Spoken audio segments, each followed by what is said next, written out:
Hello everyone, my name is Amber. Welcome to my channel, Amber Reads Romance. Today I'm here with my weekly wrap up. Again, like last week, not as much reading as I usually do, but not too bad. It's a little bit better. I believe I have 7 books to talk about.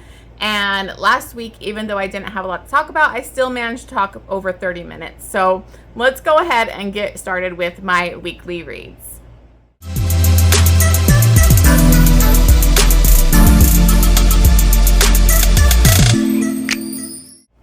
Okay guys, so this week has been another tough week for me.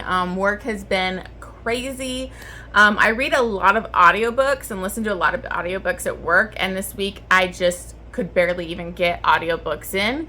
I still have quite a few audiobooks that I was able to get through, a couple on the weekend too, so at least I got those done, but it's just been crazy.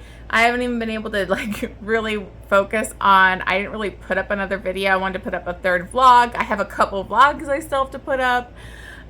It's just been busy and crazy, so I'm sorry for kind of slacking, but I did read 7 books, so I'm going to go over all the books that I read. These are from October 6th through the 12th, and so I did have some really, really good reads to go over. So let's go ahead and dive in before I continue rambling. Okay, so for the first book that I read, I was so excited by this one. I think I read this in a day.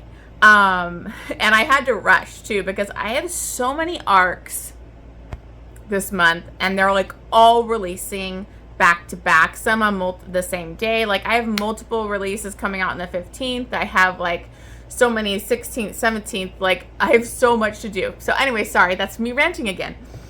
This was His Secret by Isabel Lucero, and this was my first time reading this author. I think I got this through the author agency, which this was like the first time going through the author agency, which I see Jen from the Bookreview's talk about a lot, and I am seeing some really interesting books come out. So I saw this one was an second chance, and so I immediately requested it because if you know me, I fucking love I love it, and I haven't been reading enough lately, so I dived at this opportunity, and I fucking love this book. Like, I had to read it because I was so behind. I had multiple arcs going on. I was so behind last week, so I really had to finish it, like, in a day before it released. So I was really crunching on trying to get these done in time. But this was fantastic. I couldn't put it down. I was sucked in immediately. And this is one of my favorite second chance romances because I'm not a big fan of second chance. I'm pretty picky when it comes to second chance. A lot of times the authors, or I feel like they're just telling me about how deeply they were in love, and now we're at the second chance part and I just don't feel it. And so I'm very picky. And in this one, there are a lot of good flashbacks between them in college and then now we're in our current time that really showed me how these two men like really fell in love when they were in college. Anyways, what is this about? This is about Mateus and Adrian, and they fell in love. First, they were friends in college, and Mateus was kind of like the more quiet, studious kind of guy, and Adrian was on the football team. He's in a frat, and he kind of befriends Mateus, who didn't really have that much friends. He didn't really care about partying, and so Mateus was kind of like, I don't know why he wants to hang out with me. And he was kind of crushing on Adrian because Mateus is out. He's not like broadcasting it to everybody, but he is out, and he, was interested in Adrian, but was like, that's never going to happen. And, Adrian keeps like hanging out with him and begging him to come to parties and all this stuff. And he even like kind of tells him at one party, like when they're hanging out all night alone in the room, like about him being interested in men. And Mateus just thinks he's kind of coming to him for help and guidance, so he literally takes him to like a club so he could hook up with another guy. And then like later on, like Adrian's like, are you like not getting it? Like, I want you, like I'm into you, but you acted like not interested, so I didn't think I could go there. And so it was just adorable, these two guys that were like mutually pining for each other. And so Adrian had never been with a guy physically or anything like that. So him and Mateus start this secret relationship because Adrian is not out of the closet and he doesn't really want anybody to know. He has a very strict father that will not accept him, and he's kind of like under his dad's thumb because he needs him financially. He's paying for his college. He wants him to come work for him and be like run his company once he graduates. So he has a lot of pressure on him. And so unfortunately it's a secret thing, but Mateus is very understanding, and they have such a sweet relationship. They're so cute together in these flashbacks. And then, obviously something goes wrong. Adrian ends up dumping Mateus. And then now 8 years later, Mateus, is pretty high up in his company. He's one of the bosses.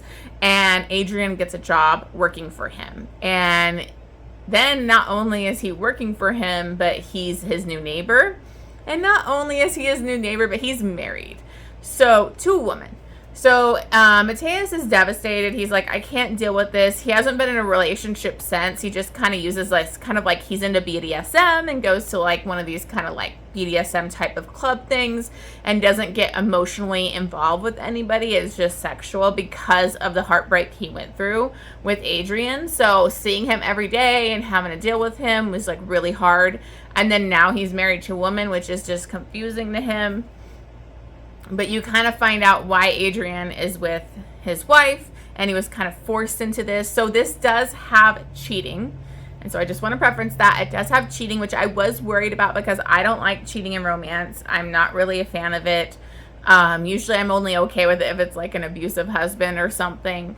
But I didn't mind it in this, and there are reasons why it worked, but I don't want to say all of that and give it away. I just think that if that's holding you back, give it a try, because honestly, like, I'm glad I did, because I fucking loved this book. They are soulmates. They had was such slow burn, like, of them getting back together, them having conversations, really important conversations about their past and where they are now and how they feel. And it was so angsty, and like, I fully believed in them being together.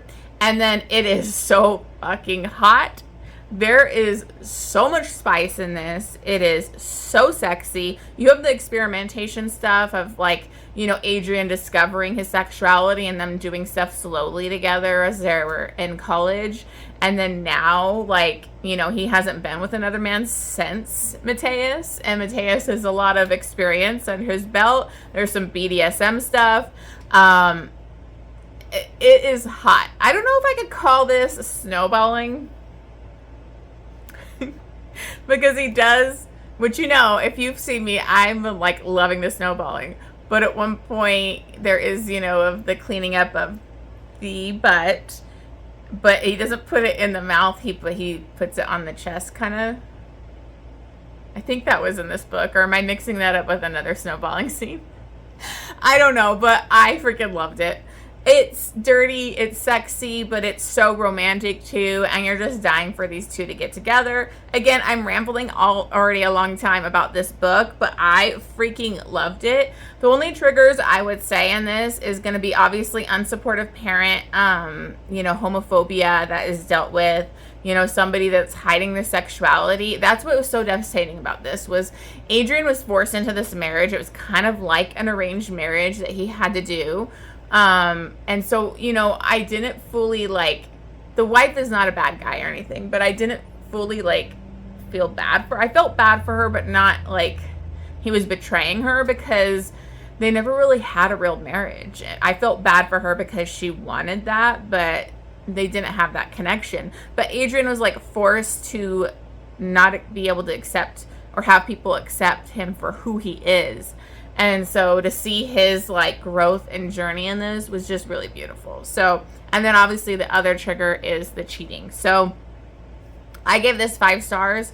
I freaking loved it. I really want to look into this author and see what else they have.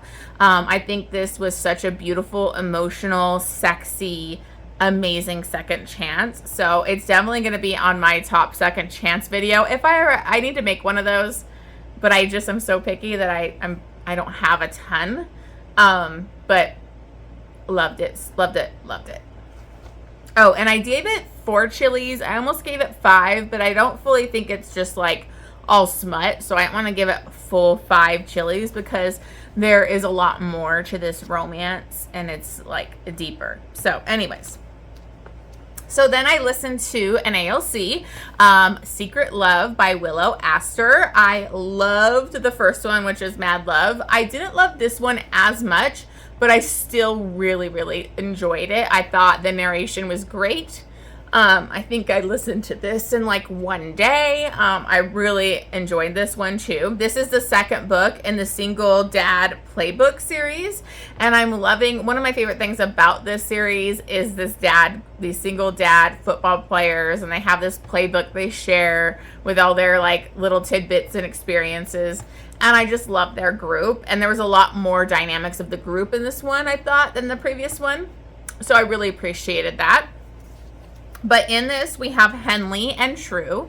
And Henley is a single dad of 3 daughters. And he has one daughter that is having kind of trouble in school. She's kind of looking a little bit down. And he kind of finds out about, her struggling in school. And a teacher said something pretty rude to her and pretty unprofessional. And a teacher should never talk like that to a kid. So he's pretty upset. Before he goes, he is going to go tell off this teacher, but he happens to run into True at the grocery store, and he's very attracted to her, and they kind of have this connection, so he's interested. But then he accidentally mistakes her for the teacher because she is subbing for his daughter's mean teacher, and so he kind of goes off on her. And she didn't appreciate that. She thought he came in a little hot-headed and was a little rude. So they kind of have that first great connection. The second time doesn't go so great. But they kind of keep running into each other because she is also friends with one of like the wives and everybody. And so she's running into him. And she happens to notice his daughter because that teacher ends up getting fired. So she's kind of being brought in as the teacher now. And she also is teaching a dance class that one of his other daughters is in. So they're definitely running into each other a lot. But also she brings him and his ex-wife in because she notices the daughter is having a lot of problem reading, and she gets bullied about it. And so she's pretty sure, but is going to test that she has dyslexia, and they had no idea. And so Henley feels so bad that he didn't even notice that his daughter was suffering with that. And so she also she also offers to help out after class, and she ends up going to his place to help his daughter there. So they spend a lot of time together, and they really are into each other. So they decide to secretly date because she's his daughter's teacher, and she doesn't want to lose her job. She's just starting out there, and so they kind of secretly date. Something ends up happening to him that is pretty tough, and he is going to go through a recovery process and kind of a downtime. And I really loved it because she was so supportive and stepped up for him, and his friends also got in there with him. I'm being vague because I don't want to give too much away, but I gotta say, the other thing I really loved about this was it was a supportive ex, because him and his ex-wife have a great relationship. She's in another relationship. They don't want to get back together at all, but they co-parent so well, and she's very friendly and supportive, and I just love seeing that in romances. I'm so sick of the ex that's like this toxic, bitchy ex. We don't need to do that every time. So I really did enjoy this. I thought it was cute. I thought it had some good spicy times. The audiobook was fantastic. So I ended up giving it 5 stars and 3 chilies.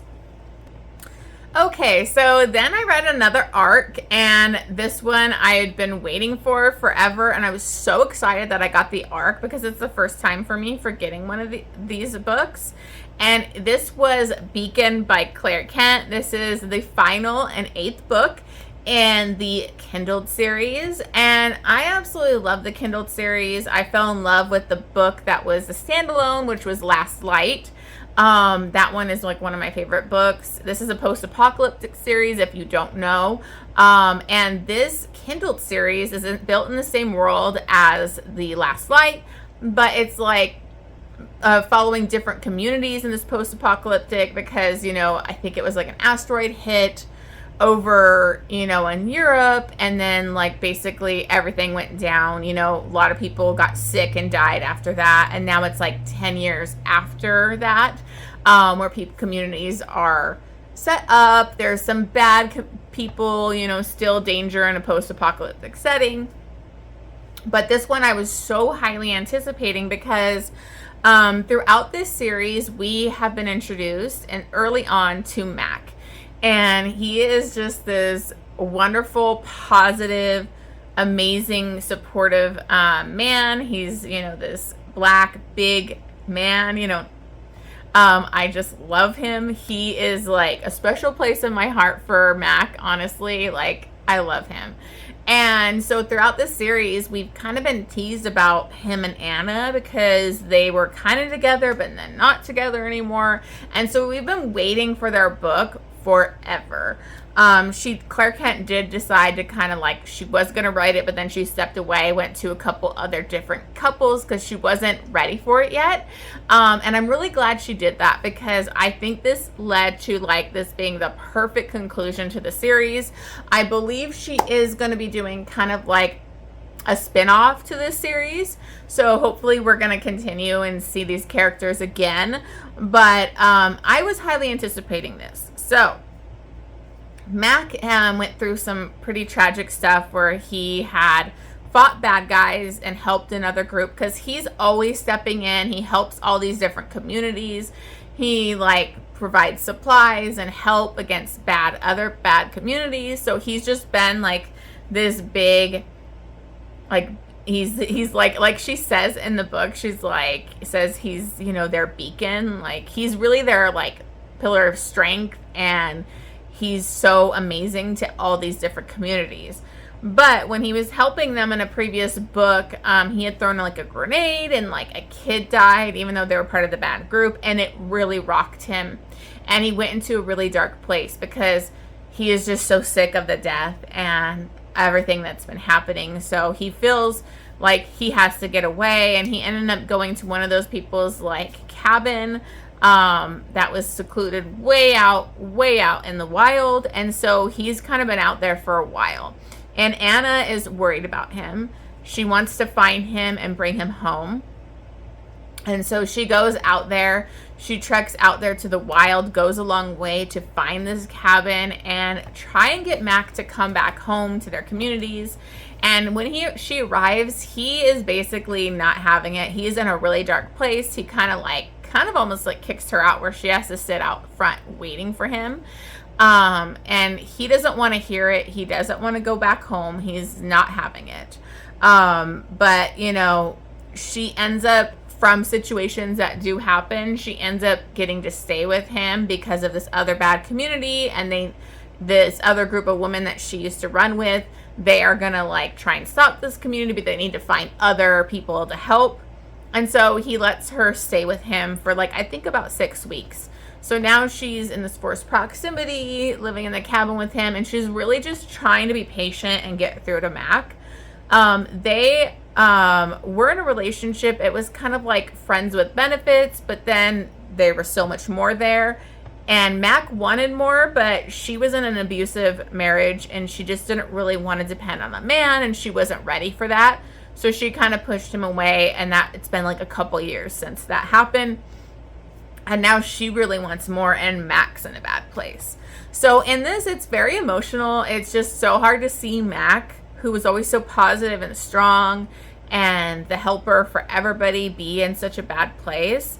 But these two have important conversations. They have this amazing connection, and like just them coming together for those weeks in that cabin, it was just really beautiful. And so I don't want to keep going on, but I loved this. I thought it was such a great conclusion. You get to see a bunch of the different people that you loved from the books.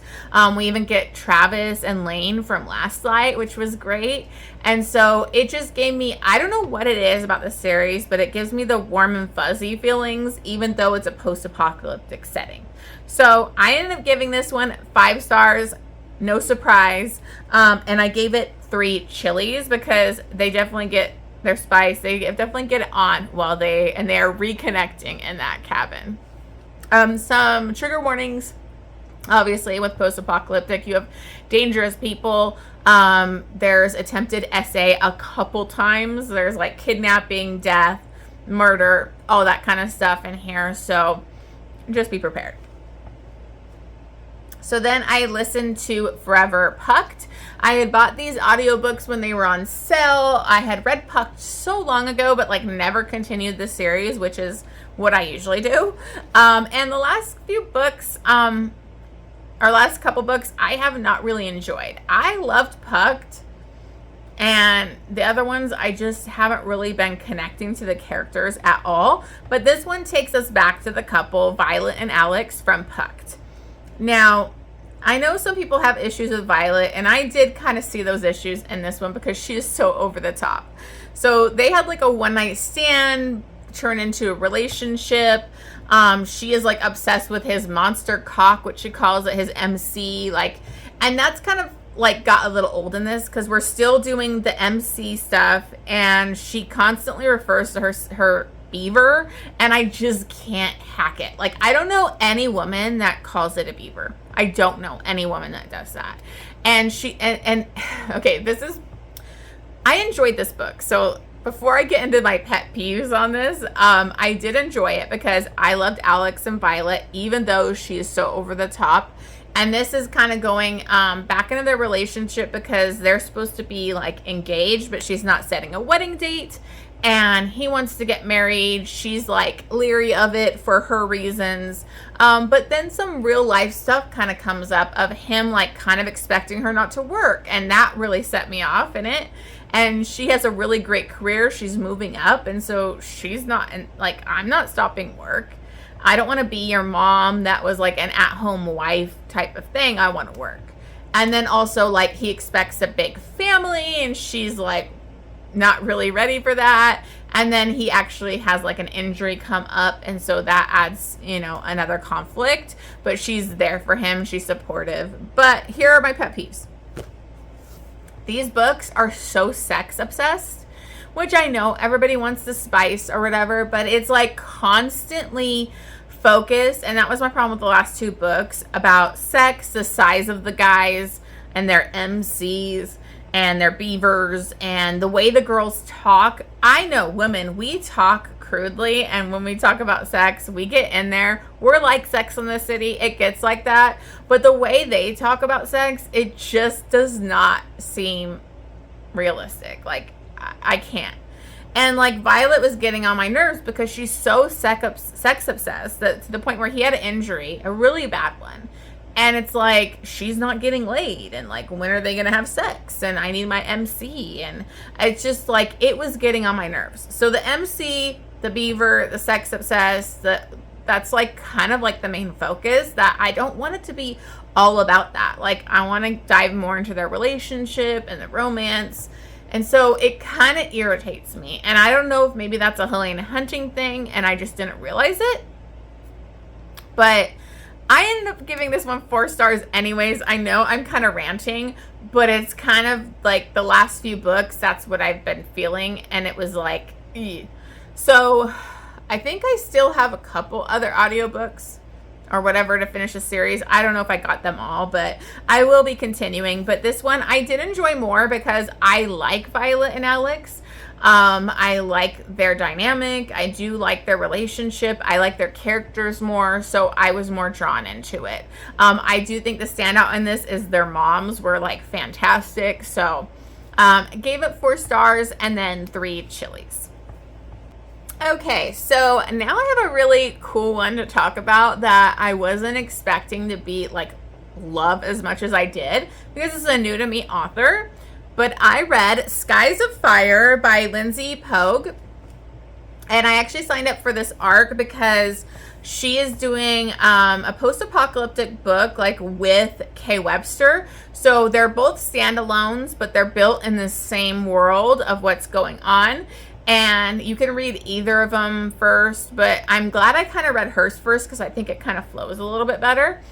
But anyways, I signed up for these arcs, and I read this one, and I was hooked. This is another post-apocalyptic romance.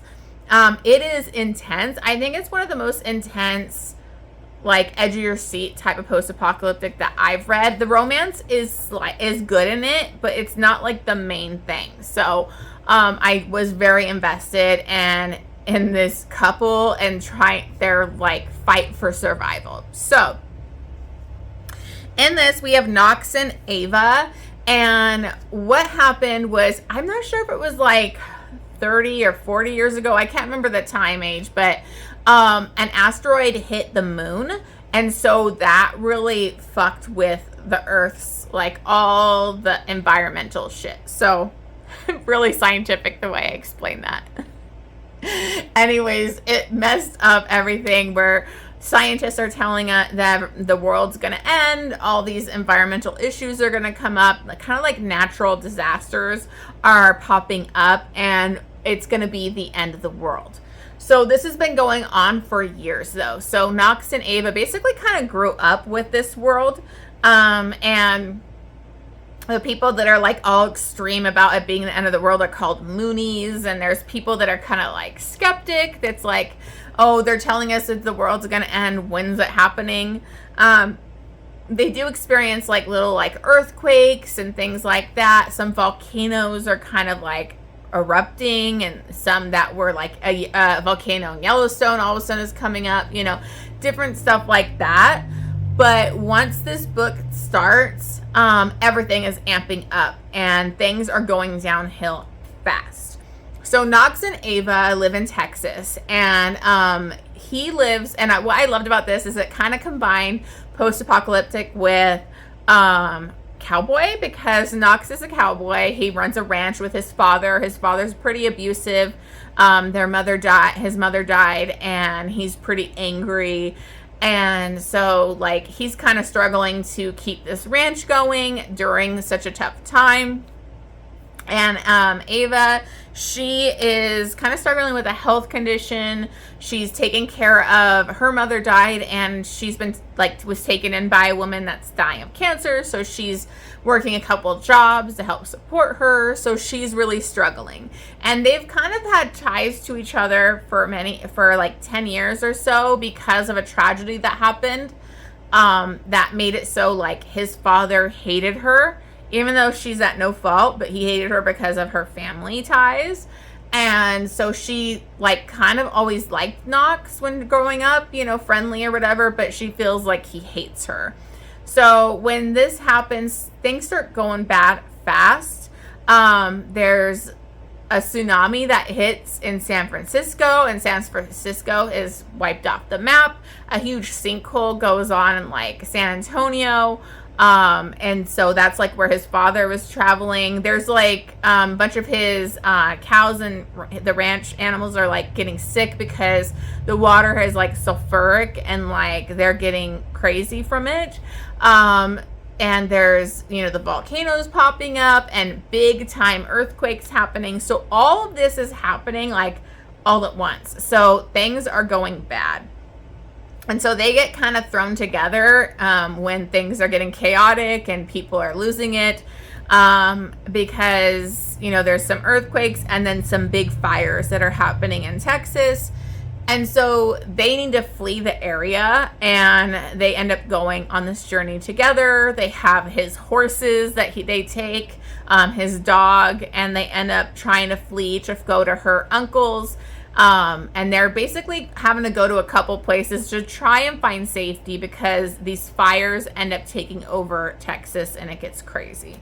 So I don't want to go too deep. I'm already telling you too much, but it was so intense. And then you realize, like, Knox never hated her, And so they have these conversations and they're stuck together, and it's kind of like those road trip vibes, except they're running for their lives and there's bad people that are going to do some crazy stuff at the end of the world. So it is intense. I honestly feel like this could be a series or a movie. It was really, really good. I loved the characters. They were so relatable. I was so worried about them. I was so invested on these freaking horses, which that's always my case.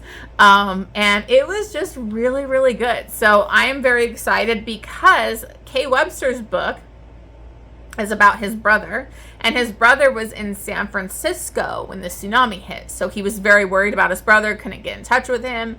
And so now I'm currently reading Kay Webster's one where it is his brother's story, and that's an romance. So anyways, I gave this one 5 stars and 2.5 chilies. It's not really doesn't have a lot of spice in it, but you really do feel their connection, and they're so dependent on each other and like become a good team and very supportive and just really fighting for them to survive. So very interesting world building, and I had a great time with it.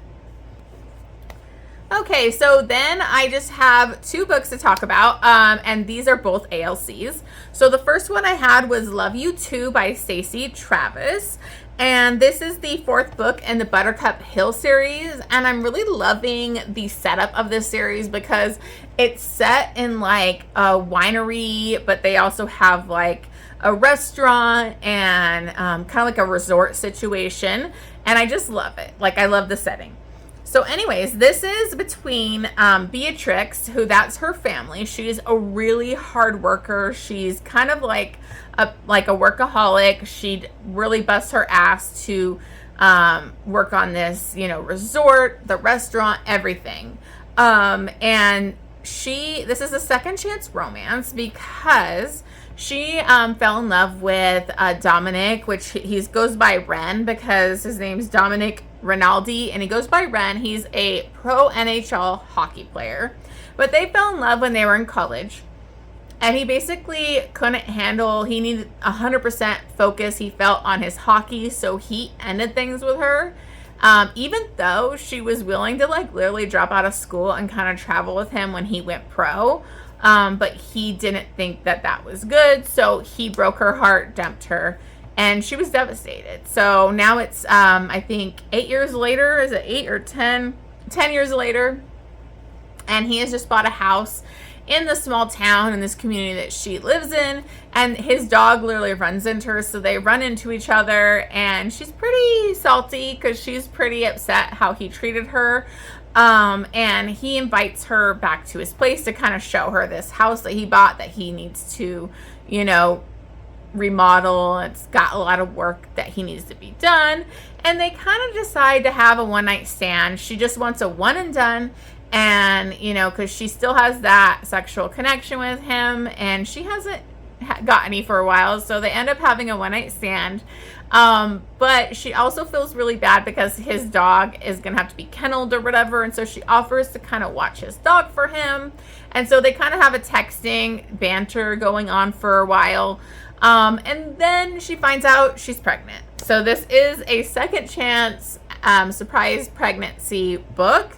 And I really loved it because when she tells Ren, there's no like blaming, there's no like miscommunication or drama. He just is like, oh, okay, like he needs to step up, and he's supportive. And so he's still like, she thinks, no, we can't really do anything. I'm not sure. She really trusts him, but he really wants to make it work with her, not just be the father. So in this, you kind of like the main drama is him dealing with this hockey team still, and like trying to figure out that work balance of like having hockey but also having her and a child coming into the world. So I did really love, there was a scene where her belly's getting big, and so she couldn't shave, so he shaved her. I just love that type of stuff. He was very supportive. And then you kind of learn more at the end, like his true motivations and how into her he really was. And so that made me love him even more, because he definitely had the long game and he wanted her back all along. So I really love these. It's so quick. I listened to this in one sitting, and I had a really good time with it. So I ended up giving this one 5 stars. I was kind of on the fence about it, but I really liked it. It was a cute second chance. It was a really good surprise pregnancy.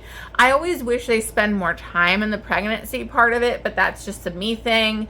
But it's a pretty quick book, so I ended up giving it 5 stars and 2.5 chilies. Okay, so my last book I loved. And this is From Here to Eternity by A.L. Jackson. This is only my second A.L. Jackson. So I was going to say, oh, this is my favorite A.L. Jackson. It's really only my second. I only read one of her other books. So I loved this one though. And this is Between River and Charlie. This is the first book in a new series. I think it's going to be called Moonlit Ridge. And she is a woman on the run. So Charlie is on the run. She's living in Moonlit Ridge. She is working at a doctor's office and kind of restarting things, but she is definitely in fear of her ex, and he has a lot of power, and so she's always kind of looking over her shoulder, worried. But she ends up deciding to go into a tattoo parlor. She wants to get her first tattoo, and that's when she meets River. And he's this tatted single dad. He owns a tattoo parlor. He's like ex-MC. He used to be in a motorcycle club. But he sees her immediately, is very into her, but kind of warns her off when they have this instant connection doing the tattoo, because he's like, I'm not a good guy. And obviously she's going to be leery of that with her past. But they keep running into each other because his son ends up getting an injury and goes to the doctor's office, and they meet there. And then she ends up becoming really close friends with his sister, who happens to live with him. And so they keep running into each other. So he happens to notice that she is fearful. He could tell that she's like kind of cagey and is hiding secrets and kind of about to run type of behavior. And so he ends up kind of taking upon himself to be her protector. Now he is kind of have a secret society type of thing with his ex-MC crew, because they actually help women that are abused to get like new identities and get them safe. So he definitely has this big teddy bear heart, even though he has done some bad things and has a tough exterior. He really protects his sister, and he kind of had to rescue her from like her father abusing her. So he's just a big softie on the inside, and he's such a good dad to his son. The son in Nolan was so adorable in this. I think it's amazing when an author can write good kids and make it work in the story, and he's definitely a huge part of the story, and I really loved that. So they end up kind of like not being able to stay away from each other, but it is a slow burn trying to get them to get there, because they are both have secrets and hiding things. Now I will say the danger element, and there's a twist at the end of this that I did not see coming, and I usually always see that shit coming a mile away. So I was shocked, and I loved it. And this was spicy. It was so sexy. I love this whole group of characters. I love the sister, so I'm excited to continue with this series so I can get the sisters romance. So I just really, really loved this. So I gave this one 5 stars and 3.5 chilies. Okay, so those were all the books that I read this week. Thank you so much for watching this. As always, I appreciate all your support. Make sure you hit that subscribe button, leave me a like, give me a comment down below. Let me know if you've read any of these or if you're looking forward to them. Hopefully I gave you some good recs. Since I'm reading a lot of ARCs and ALCs this month, hopefully you're getting some new options for new releases. All right, guys, I will see you on the next one.